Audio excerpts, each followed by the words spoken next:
Everyone, welcome to my channel mister Shyam Babu 214। आप सभी लोग को हमारे इस चैनल में स्वागत है और स्वागतम रहेगा भी। आज फिर हम लोग देखा जाएगा बायोलॉजी के टॉप 80 एमसीक्यूज क्वेश्चंस को देखा जाएगा। टॉप 80 जो आप लोग के ऑल चैप्टर यानी संपूर्ण 12 का चैप्टर रहेगा, जिसमें से जो भी मुख्य इंपॉर्टेंट क्वेश्चंस है आज इस सेक्शन सीरीज में देखा जाएगा। तो आप सभी लोग हमारे इस प्यारे से सेक्शन सीरीज में जुड़ जाइएगा और जरा सा भी वीडियो की स्किप मत कीजिएगा, क्योंकि एक ही वीडियो से आप सभी लोगों को ये जो एमसीक्यू क्वेश्चंस आता है बहुविकल्पी और अति बहुविकल्पी, ये सभी सॉल्व होने वाला है। तो 24 फरवरी को आप लोग का हिंदी का पेपर था, तो उम्मीदें करते हैं आप लोग का हिंदी का पेपर अच्छा गया होगा।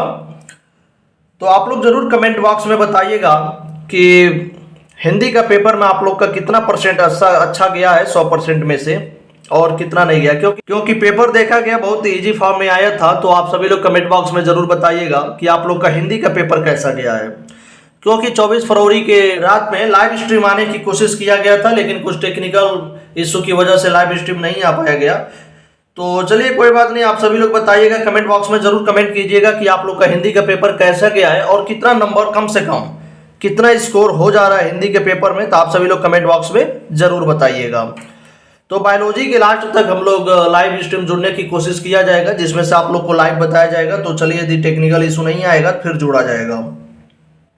तो आप सभी लोग हमारे इस सेक्शन सीरीज में जुड़ जाइएगा, क्योंकि बायोलॉजी के 80 मुख्य इंपॉर्टेंट क्वेश्चंस को देखा जाएगा, जो संपूर्ण चैप्टर के बारे में देखा जाएगा।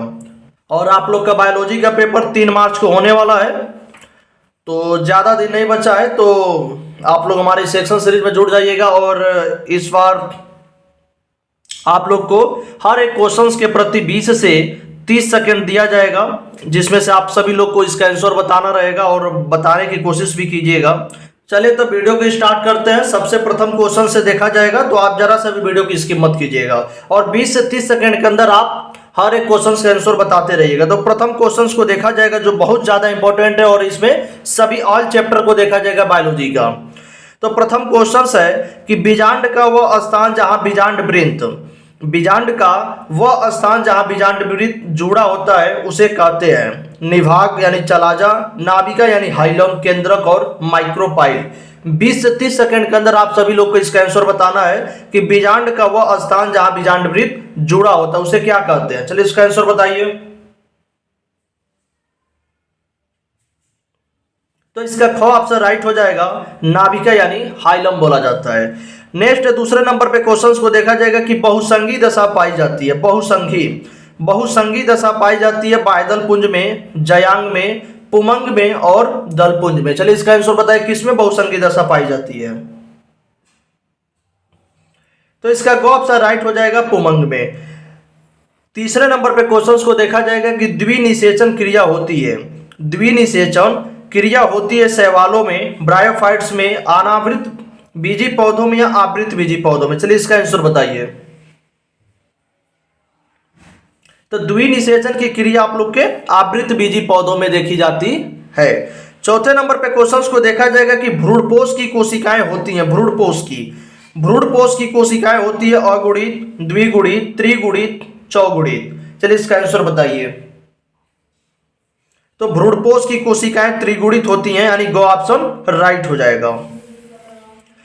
नेक्स्ट देखा जाएगा 5वें नंबर पे क्वेश्चंस को कि टेपिटम परत का कार्य होता है। टेपिटम परत का कार्य होता है परागकणों को नष्ट करना, अंतःस्थिसलियम का निर्माण करना, परागकणों का निर्माण करना या परागकणों का पोषण प्रदान करना। चलिए इसका आंसर बताइए। तो इसका घ ऑप्शन राइट हो जाएगा, परागकणों का पोषण प्रदान करना। और 6वें नंबर पे क्वेश्चन है कि भारतीय भ्रूण विज्ञान के जनक हैं। भारतीय भ्रूण विज्ञान के जनक है राम उदार, BN प्रसाद या मेहरा या प्रो माहेश्वरी। चलिए इसका आंसर बताइए।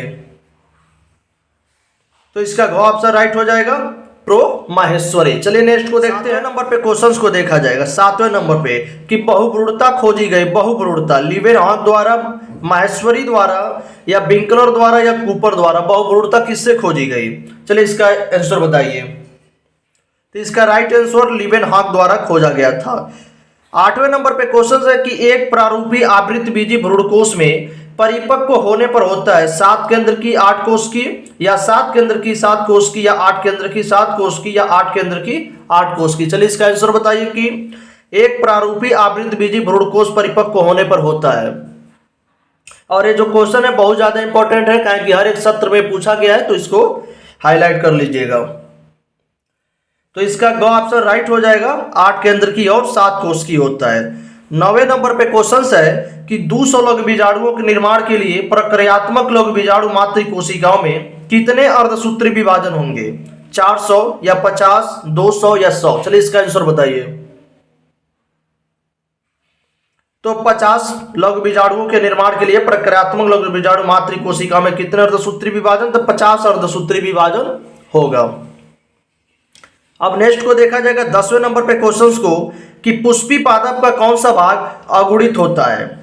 पुष्पी पादप का कौन सा भाग अगुणित होता है? जड़, पत्ती, नर युग्मक या युग्मनज? चलिए इसका आंसर बताइए।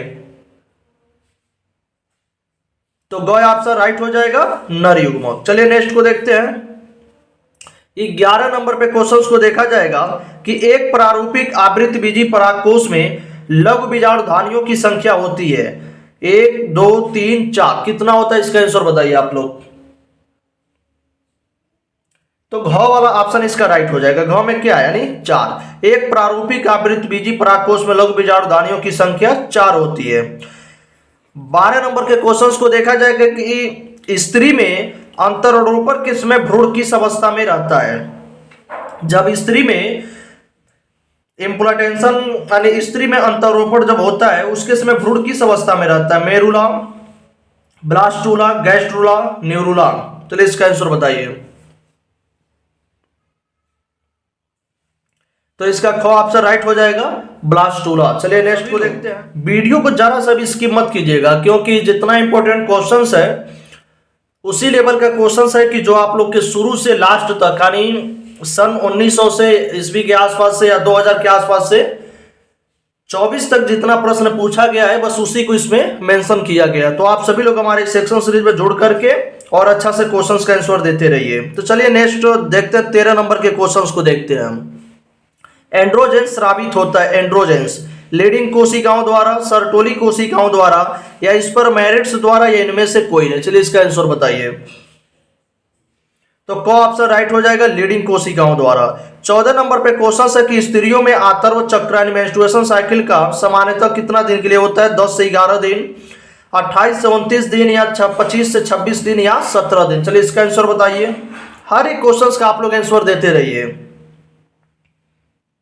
तो ख ऑप्शन राइट हो जाएगा, 28 से 29 दिन के लिए। 15 नंबर पे क्वेश्चन है कि टेस्टोस्टेरोन हार्मोन का स्रावण होता है। टेस्टोस्टेरोन हार्मोन का स्रावण होता है सर्टोली कोशिका द्वारा, अधिवृषण द्वारा, या जनन कोशिका द्वारा, या लीडिंग कोशिका द्वारा? चलिए इसका आंसर बताइए। तो इसका घ ऑप्शन राइट हो जाएगा, लीडिंग कोशिका द्वारा। नेक्स्ट को देखा जाएगा 16 नंबर पे क्वेश्चंस को कि निम्नलिखित में से पुरुष से संबंधित है, निम्नलिखित में से पुरुष से संबंधित है वैसेक्टोमी, गोलिया, ट्यूबेक्टोमी, या इनमें से कोई नहीं? इसका आंसर बताइए। तो इसका राइट आंसर क्या हो जाएगा? वैसेक्टोमी। 17 नंबर पे क्वेश्चन है कि आनुवंशिकी जीव विज्ञान की एक शाखा है, आनुवंशिकी जीव विज्ञान की एक शाखा है जिसके अंतर्गत अध्ययन किया जाता है आनुवंशिकता एवं विभिन्नता का, आनुवंशिकता एवं उत्परिवर्तन का, या समानताओं एवं विषमताओं का, या उद्विकास एवं संरक्षण का? इसका आंसर कौन सा राइट होगा? तो क ऑप्शन इसका राइट हो जाएगा, क का नहीं, आनुवंशिकता एवं विभिन्नता का किया जाता है। तो चलिए नेक्स्ट को देखते हैं 18 नंबर पे। 18 नंबर वाले क्वेश्चंस को देखा जाएगा कि वंशांगति की आनुवंशिक इकाई क्या है? वंशांगति की आनुवंशिक इकाई क्या है? चलिए इसका आंसर बताइए आप लोग। तो इसका घ ऑप्शन राइट हो जाएगा, जीन होता है। नेक्स्ट 19 नंबर पे क्वेश्चंस को देखा जाएगा कि गुलाबी पुष्प वाले गुलाबास में स्वनिषेचन से प्राप्त प्रारूपी अनुपात होगा 1:2:1, 3:1, या 1:1:1:1, या 2:1? चलिए इसका आंसर बताइए। 1:2:1 होगा इसका आंसर। 20 नंबर पे क्वेश्चंस को देखा जाएगा कि किस कारण से वर्णांधता का विकास होता है? किस कारण से? वर्णांधता का विकास होता है अधिक सुरापन से, आनुवंशिकी से, या विटामिन ए की कमी से, या अति सक्रिय एड्रिनल ग्रंथि से। चलिए इसका आंसर बताइए। तो ख ऑप्शन राइट हो जाएगा आनुवंशिकी से। 21 नंबर पे क्वेश्चंस को देखा जाएगा कि मंगोली जड़ता किसके कारण होती है? मंगोली जड़ता किसके कारण होती है? चलिए इसका आंसर बताइए। तो 21वें जोड़ी गुणसूत्र के अलिंग गुणसूत्रों को एकादि सूत्रता के कारण होती है, यानी +1 बढ़ जाता है, उसके कारण होती है। तो नेक्स्ट अब देखा जाएगा 22 नंबर पे क्वेश्चंस को कि प्रभाविता एवं पृथक्करण के नियमों का प्रतिपादन किसने किया था? प्रभाविता एवं पृथक्करण के नियमों का प्रतिपादन किसने किया था? चलिए इसका आंसर बताइए। तो इसका आंसर राइट हो जाएगा घ ऑप्शन यानी मेंडल ने। 23 नंबर पे क्वेश्चन है कि एक्स संलग्न जीन्स पाई जाती है। एक्स संलग्न जीन पाई जाती है एक्स गुणसूत्र के विषमजात भाग में, वाई गुणसूत्र के विषमजात भाग में एक्स तथा वाई गुणसूत्र के समजात भाग में, या संयुक्त गुणसूत्रों में। चलिए इसका आंसर बताइए। अरे इसका को ऑप्शन राइट हो जाएगा एक्स गुणसूत्र के विषमजात भाग में। चलिए अब नेक्स्ट 24 नंबर पे क्वेश्चंस को अब देखा जाएगा कि गुणसूत्रों का निर्माण होता है। गुणसूत्रों का निर्माण होता है किससे होता है? तो बताइए, आंसर बताइए इसका। तो गुणसूत्रों का निर्माण गो ऑप्शन राइट हो जाएगा यूक्रोमैटिन और हेट्रोक्रोमैटिन से होता है। 25 नंबर पे क्वेश्चन है कि द्विसंकर टेस्ट क्रॉस का अनुपात होता है। द्विसंकर टेस्ट क्रॉस यानी मेंडल के द्विसंकर संकरण का फिनोटाइपिक अनुपात कितना होता है? रेशियो बताइए इसका।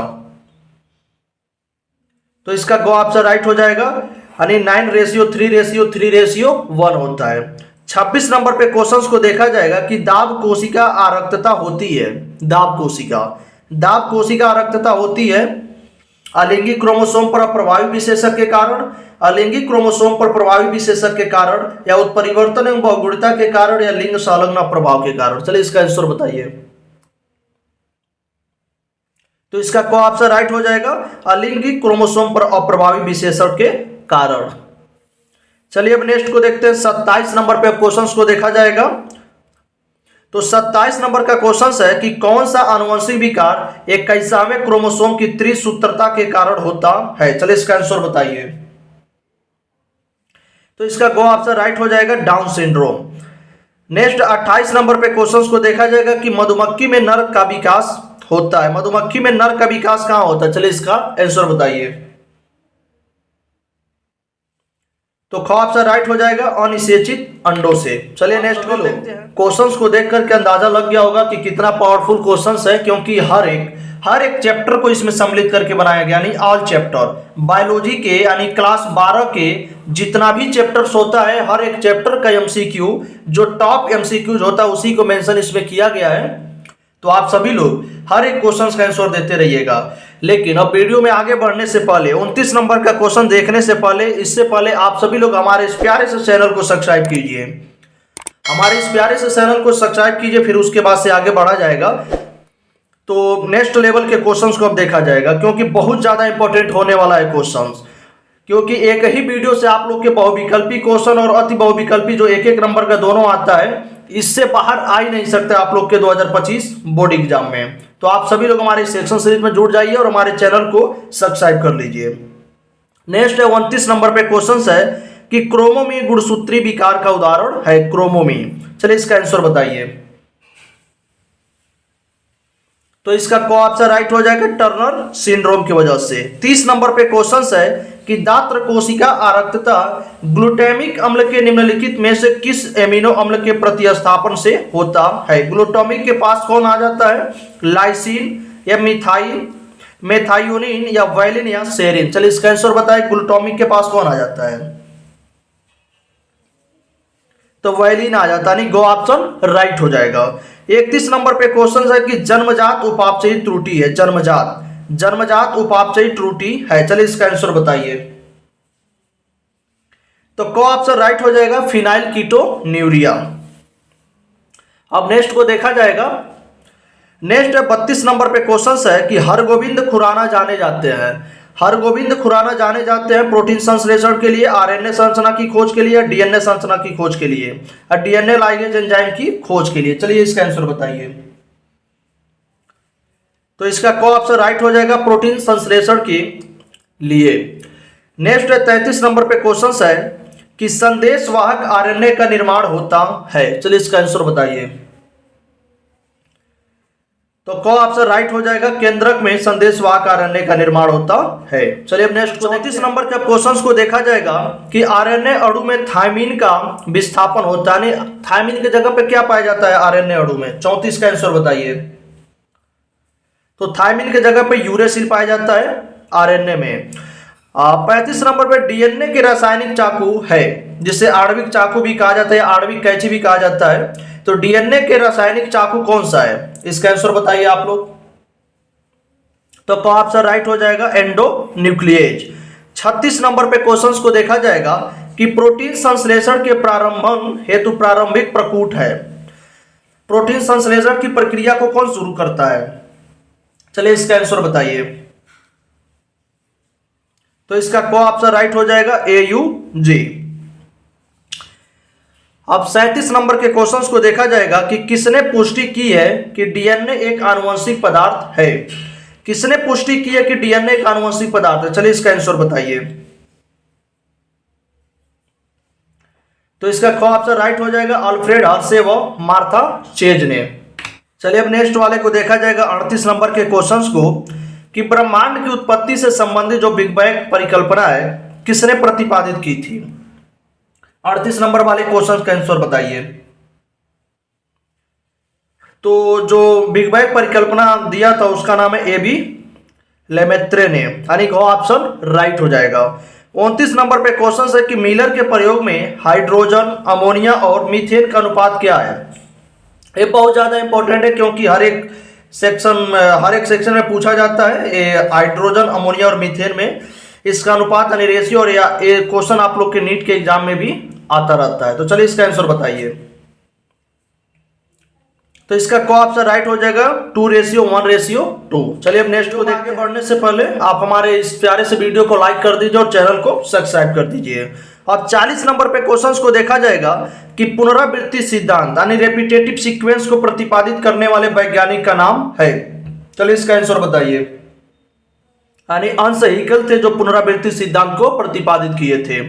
41 नंबर पे क्वेश्चन है कि मछलियों के पंख तथा हवेल के चप्पू दर्शाते हैं समरूपता, समजातता या पूर्वजता या इनमें से कोई नहीं। चलिए इसका आंसर बताइए।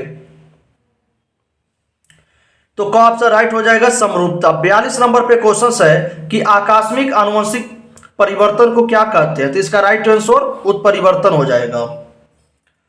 नेक्स्ट 43 नंबर पे क्वेश्चंस को देखा जाएगा कि प्राकृतिक चयन यानी वरण का सिद्धांत किसने प्रतिपादित किया था? चलिए इसका आंसर बताइए।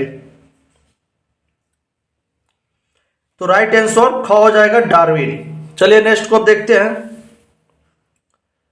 नेक्स्ट है कि 44 नंबर पे क्वेश्चंस को कि आधुनिक मानव का निकट संबंधी है। आधुनिक मानव का निकट संबंधी है गोरिल्ला, गिब्बन, औरंगउटान या चिंपैंजी। चलिए इसका आंसर बताइए। तो घ ऑप्शन राइट हो जाएगा, चिंपैंजी। 45 नंबर पे क्वेश्चन है कि निद्रा रोग किस जंतु के द्वारा होता है?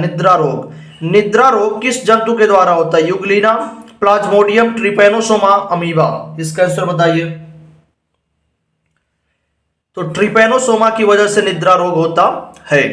46 नंबर पे क्वेश्चन है कि चिकनगुनिया विषाणु का वाहक है। चिकनगुनिया विषाणु का वाहक है। चलिए इसका आंसर बताइए। तो चिकनगुनिया एडीज मच्छर के वाहक है। चलिए अब नेक्स्ट नंबर पे क्वेश्चंस को देखा जाएगा कि पीत ज्वर का वाहक है। पीत ज्वर का वाहक है। चलिए इसका आंसर बताइए। तो पीत ज्वर एडीज का वाहक है। 48 नंबर का क्वेश्चन है कि एडीज इजिप्टाई वाहक है। एडीज इजिप्टाई वाहक है। चलिए इसका आंसर आप लोग फटाफट देते रहिए 20 से 30 सेकंड के अंदर, क्योंकि आप लोग का एग्जाम 3 मार्च को होने वाला है। तो आप सभी लोग फटाफट इसका आंसर देते रहिए क्योंकि बहुत ज्यादा इंपॉर्टेंट क्वेश्चन है। और वीडियो को जरा सा भी इसकी मत कीजिएगा क्योंकि बहुत ज्यादा इंपॉर्टेंट होने वाला है वीडियो। एडीज इजिप्टाई वाहक है किसका? डेंगू बुखार का वाहक होता है। 49 नंबर पे क्वेश्चन है कि निम्न में से कौन सा रोग विषाणुओं के द्वारा नहीं उत्पन्न होता है। चलिए इसका आंसर बताइए। यानी जो टीबी होता है विषाणुओं के द्वारा नहीं होता है। 50 नंबर का क्वेश्चन है, 50 नंबर का क्वेश्चन है कि टीबी के टीके का नाम है। ये बहुत ज्यादा इंपॉर्टेंट है क्योंकि बार बार पूछा जाता है। तो इसका राइट आंसर घ ऑप्शन हो जाएगा बीसीजी होता है। अब नेक्स्ट को देखा जाएगा 51 नंबर पे क्वेश्चन को कि एंटी सीरम में होते हैं। एंटी सीरम में क्या होते हैं, इसका आंसर बताइए। तो एंटी सीरम में एंटीबॉडी होता है। नेक्स्ट 52 नंबर का क्वेश्चन है कि अफीम से प्राप्त मार्फिन है पोम, एल्केलाइड, लैटेक्स या टेनिन। चलिए इसका आंसर बताइए। तो इसका ख ऑप्शन राइट हो जाएगा, एल्केलाइड होता है। नेक्स्ट 53 नंबर पे क्वेश्चंस को देखा जाएगा कि निम्नलिखित किस रोग की पुष्टि बिडाल परीक्षण द्वारा होती है। यहाँ पे दो क्वेश्चंस है कि निम्नलिखित में से किस रोग की पुष्टि बिडाल परीक्षण द्वारा होती है, या बिडाल परीक्षण किस बीमारी की जांच में उपयोग किया जाता है। चलिए इसका आंसर बताइए। और ये देखिएगा कहीं ना कहीं आप लोग के 2025 के बोर्ड एग्जाम देखने को जरूर मिलेगा। इसका फर्स्ट ऑप्शन राइट हो जाएगा, टाइफाइड की जांच के लिए होता है। चलिए अब नेक्स्ट 54 नंबर पे क्वेश्चंस को देखा जाएगा कि विषाणु का आनुवंशिक पदार्थ है। विषाणु का देखिएगा, विषाणु का आनुवंशिक पदार्थ है। चलिए इसका आंसर बताइए। तो क ऑप्शन राइट हो जाएगा, डीएनए तथा आरएनए। तो डीएनए यानी देखिएगा डीएनए ऐसे भी सिग्नल आ सकता है और आरएनए ऐसे भी सिग्नल आता है। और आप सभी लोग इस वीडियो के कमेंट बॉक्स में यानी क्वेश्चन 54 डाल करके आप लोग कमेंट बॉक्स में बताइएगा कि डीएनए और आरएनए का फुल फॉर्म क्या होता है। इसका जरूर आप लोग बताइएगा। डीएनए और आरएनए का फुल फॉर्म बताइएगा 54 प्रश्न को डाल करके कमेंट बॉक्स में। 55 नंबर पे क्वेश्चंस को देखा जाएगा कि डेंगू यानी हड्डी तोड़ बुखार का वाहक है। डेंगू यानी हड्डी तोड़ बुखार का वाहक है कौन सा, आंसर बताइए। तो ख ऑप्शन राइट हो जाएगा, एडीज होता है। 56 नंबर पे क्वेश्चन है कि टाइफाइड के रोगजनक का नाम है। टाइफाइड के रोगजनक का नाम है क्या। तो ख ऑप्शन राइट हो जाएगा, साल्मोनेला। चलिए नेक्स्ट को देखते हैं। अब 57 नंबर पे क्वेश्चन है कि प्रत्येक प्रतिरक्षी अणु में कितने पेप्टाइड बंध होते हैं। इसका आंसर बताइए। तो 4 पेप्टाइड बंध होते हैं। 58 नंबर का क्वेश्चन है कि पेनिसिलिन की खोज किसने की थी। विजमान ने, स्मिथ ने, फ्लेमिंग ने या आर्बर ने। चलिए इसका आंसर बताइए। पेनिसिलिन की खोज किसने की थी, फ्लेमिंग ने किया था।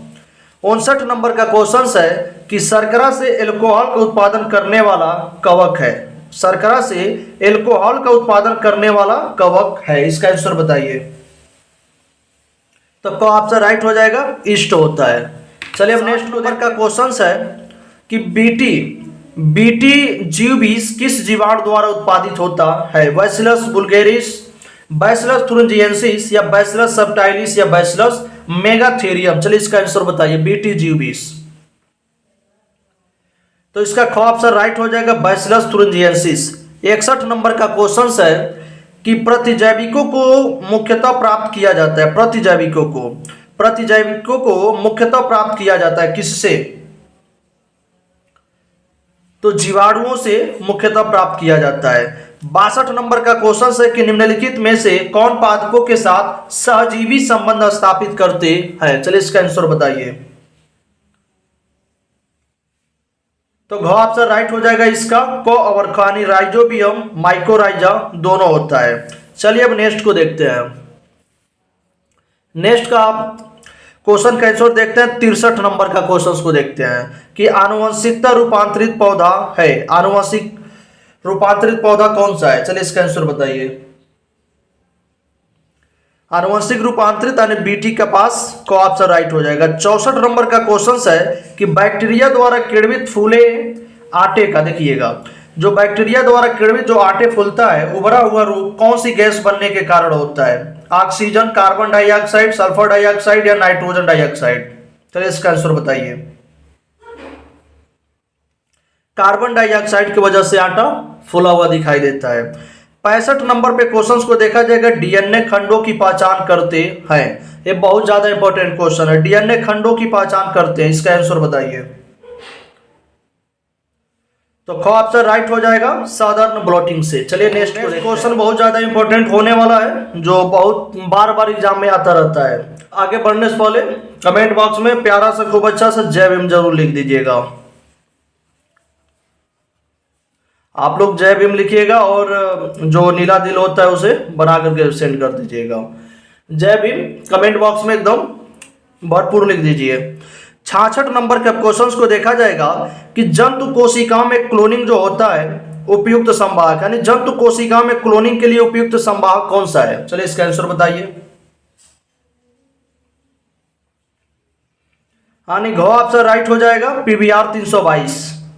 67 नंबर का क्वेश्चन है कि कौन सा एंजाइम डीएनए को विशिष्ट जगहों पर काटने के लिए जाना जाता है? कौन सा एंजाइम डीएनए के विशिष्ट जगहों पर काटने के लिए जाना जाता है? आंसर बताइए। एंडोन्यूक्लियस जो एंजाइम होता है वो डीएनए के विशिष्ट जगहों पर काटता है। 68 नंबर का क्वेश्चन है कि जेनेटिक इंजीनियरिंग का उपयोग होता है, जेनेटिक इंजीनियरिंग का आंसर बताइए। तो सभी में होता है, उपरोक्त सभी में, कृषि क्षेत्र में भी होता है, चिकित्सा में भी होता है और परजीवी जीवों में भी होता है। नेक्स्ट है 69 नंबर का क्वेश्चन कि किस पदार्थ का संश्लेषण जीनी अभियांत्रिकों द्वारा औद्योगिक स्तर पर किया जाता है, यानी ज्यादा से ज्यादा सेल किया जाता है, किस चीज का? इसका आंसर बताइए। इसमें भी इन सभी का किया जाता है मानव वृद्धि हार्मोन, इंसुलिन और इंटरफेरॉन। नेक्स्ट को देखा जाएगा 70 नंबर पे क्वेश्चंस को देखा जाएगा कि बीटी टॉक्सिन किस जीवाणु से बनता है? इसका प्रीवियस अभी क्वेश्चन देखा गया है, तो बीटी टॉक्सिन किस जीवाणु से बनता है? चलिए इसका आंसर बताइए। यानी बैसिलस thuringiensis होता है। 71 नंबर का क्वेश्चन है कि निम्नलिखित में से किसके लेग्यूम वर्ग के पौधों की जड़ ग्रंथिकाओं में से सहजीवी संबंध होते हैं? इसमें भी आप लोग के दो क्वेश्चन है 71 नंबर में कि निम्नलिखित में से किसके लेग्यूम वर्ग के पौधों की जड़ ग्रंथिकाओं से सहजीवी संबंध होते हैं या दलहनी पौधों की जड़ों में पाया जाता है? खुद एक अपने आप में बहुत ज्यादा इंपॉर्टेंट क्वेश्चन है। चलिए इसका आंसर बताइए। राइजोबियम, एजोडोबैक्टर, स्यूडोमोनास या ये सभी? तो ऑप्शन राइट हो जाएगा ये सभी। राइजोबियम भी पाया जाता है, एजोडोबैक्टर, स्यूडोमोनास। चलिए अब नेक्स्ट पढ़ने से पहले आप लोग जरूर कमेंट बॉक्स में जय भीम प्यारा सा लिखिएगा। जय भीम, नमो बुद्धाय। 72 नंबर पर क्वेश्चंस को देखा जाएगा कि एलन के नियम के अनुसार ठंडी जलवायु में रहने वाले स्तनधारियों में सामान्यतः होते हैं। एलन के नियम के अनुसार ठंडी जलवायु में रहने वाले स्तनधारियों में सामान्यतः होते हैं। चलिए इसका आंसर बताइए। तो इसका क ऑप्शन राइट हो जाएगा छोटे अंग और शरीर के उपांग। जो भी हम क्वेश्चन जब तक पढ़ रहे हैं तो तब तक आप लोग इसका ऑप्शन पढ़ लीजिएगा और हर एक क्वेश्चन का आंसर देते रहिए। अलग से आप लोग को टाइम नहीं दिया जाएगा क्योंकि 20 से 30 सेकंड के अंदर आप लोग को क्वेश्चन का आंसर बताना है। 73 नंबर का क्वेश्चन है कि पारिस्थितिकी तंत्र से संबंधित भारतीय वैज्ञानिक है। 73 में भी दो क्वेश्चन है कि पारिस्थितिकी तंत्र से संबंधित भारतीय वैज्ञानिक है या भारत में पारिस्थितिकी का जनक किसे कहा जाता है? चलिए इसका आंसर बताइए। तो जो आर मिश्रा हैं उन्हें बोला जाता है। 74 नंबर पे क्वेश्चंस को देखा जाएगा कि पारिस्थितिकी तंत्र में ऊर्जा का प्रवाह होता है। चलिए इसका आंसर बताइए। तो यूनि डायरेक्शनल होता है, यानी एक दिशीय होता है। चलिए अब नेक्स्ट को देखते हैं 75 नंबर पे क्वेश्चंस को कि खाद्य श्रृंखला की आधारभूत इकाई है। खाद्य श्रृंखला की आधारभूत इकाई उत्पादक, प्राथमिक उपभोक्ता, द्वितीयक उपभोक्ता, इनमें से कोई नहीं। चलिए इसका आंसर बताइए। तो उत्पादक होता है। नेक्स्ट 76 नंबर पे क्वेश्चन को देखा जाएगा 76 कि खाद्य श्रृंखला में मनुष्य आते हैं किसमें? तो उपभोक्ता में आते हैं। चलिए आप लोग का 76 क्वेश्चन हो गया। अब लास्ट स्लाइड को देखते हैं 80 क्वेश्चंस के। आप लोग का लास्ट स्लाइड है 77 नंबर के क्वेश्चंस को देखा जाएगा कि उत्तर प्रदेश का राज्य पक्षी है। इसका आंसर आप लोग बताइए क्योंकि बहुत ज्यादा इंपॉर्टेंट है, बार बार पूछा जाता है। तो सारस को उत्तर प्रदेश का राज्य पक्षी बोला जाता है। और 78 नंबर पे क्वेश्चन का नंबर है कि घाना राष्ट्रीय उद्यान किस प्रदेश में स्थित है? घाना राष्ट्रीय उद्यान, इसका आंसर बताइए।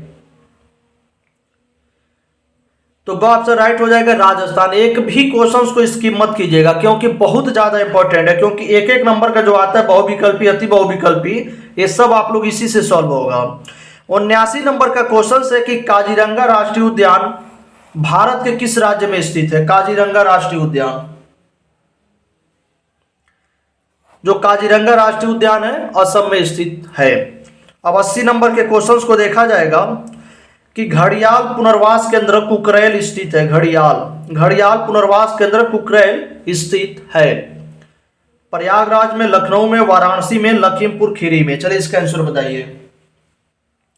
तो इसका ख ऑप्शन राइट हो जाएगा लखनऊ में।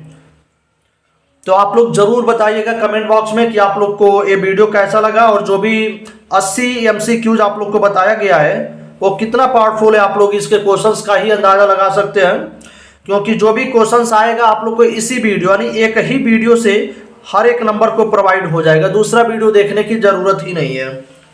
तो आप सभी लोग हमारे इस प्यारे से सेक्शन में जुड़ करके और हमारे इस प्यारे से चैनल को सब्सक्राइब कर लीजिएगा और कमेंट बॉक्स में जय भीम जरूर लिखिएगा। चलिए मिलते हैं नेक्स्ट वीडियो में।